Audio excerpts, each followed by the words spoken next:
ശൂദ്രൻ. അജഗജനാട് തപസ് മത്സരം നടത്തുന്നു. ബുദ്ധി കൂട്ടാനുള്ള വഴിയാണെന്ന്.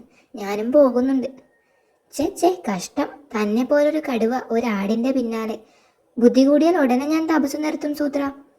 മോശം, നാണക്കേട്, അപമാനം. ജയിച്ചാൽ സമ്മാനമുണ്ട്. ഇഷ്ടം പോലെ കഷ്ടപ്പെട്ട് മുഷ്ടി മാത്രം പുഷ്ടിപ്പെടുത്തുന്നവർ ഗോഷ്ടിക്കാരാണ്. ഹിഹി പഷ്ട്. കെഞ്ചിപ്പറയാതെ തന്നെ 5 പേർ നെഞ്ചു വിരിച്ച് സഞ്ചരിച്ചെത്തിയത് കണ്ട് പുഞ്ചിരി ഗഞ്ചിര കൊട്ടുന്നു. ഹിഹി. ദോഷമില്ലാത്ത ഈ ഭാഷ പേശാണെങ്കിലും ചൂഷകർക്ക് പോലും ഇത് രോഷം ശേഷിപ്പിക്കുമെന്നതുകൊണ്ട് കുൽസിതന്മാർ ബത്സിക്കാതിരിക്കാനായി മത്സര വിവരങ്ങൾ ഉത്സർജിക്കുന്നത് മത്സര ശിഷ്യനായ മത്സ്യമൂക്കനാണ്. ഞാനാണ് മത്സ്യമൂക്കൻ. മത്സരങ്ങളെപ്പറ്റി ഞാൻ പറയാം. പാറയുടെ മുകളിൽ തപസ്സിരിക്കലാണ് മത്സരം. ഏറ്റവും കൂടുതൽ നേരം തപസ്സിലിരിക്കുന്നവർ ജയിക്കും. ഹിഹി. കൂടുതൽ ബുദ്ധിയുള്ളവർ കൂടുതൽ തപസ്സു ചെയ്യുമെന്നാണ് അജഗജ ഗുരു പറയുന്നത്. ഹിഹി.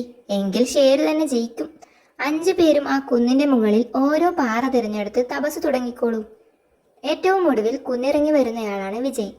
മുന്നും പിന്നുമില്ലാതെ തന്നിലേക്കു തന്നെ ഉന്നം വച്ചോളൂ. ചിന്നിത്തെന്നി പോകുന്നതെല്ലാം മിന്നിത്തെളിയും. ഹിഹി. ദേ ഒരുത്തൻ വരുന്നു. ഭയങ്കര വെയില്, ഇരിക്കാൻ പറ്റുന്നില്ല. ദേ വേറെ 2 പേര് കൂടി തോറ്റു.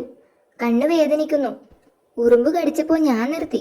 അപ്പോൾ ഷേരു മാത്രമേ ബാക്കിയുള്ളൂ. ഷേര് ജയിച്ചു, ഷേര് ജയിച്ചു. കളിയാക്കി ചിരിച്ചാൽ മാത്രം പോരാ, താനൊക്കെ ഷേരുവിനെ കണ്ടുപിടിക്കും.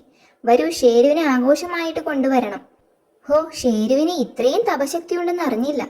തപശക്തിമാൻ ഷേരു കീ ജയ്. ഷേരു, തപസിൽ താനാ ജയിച്ചത്. ഞാനേ തപസ് തുടങ്ങിയിട്ടില്ല. ഈ പാറപ്പുറത്തൊന്നും കേറാൻ പറ്റിയിട്ട് വേണ്ടേ.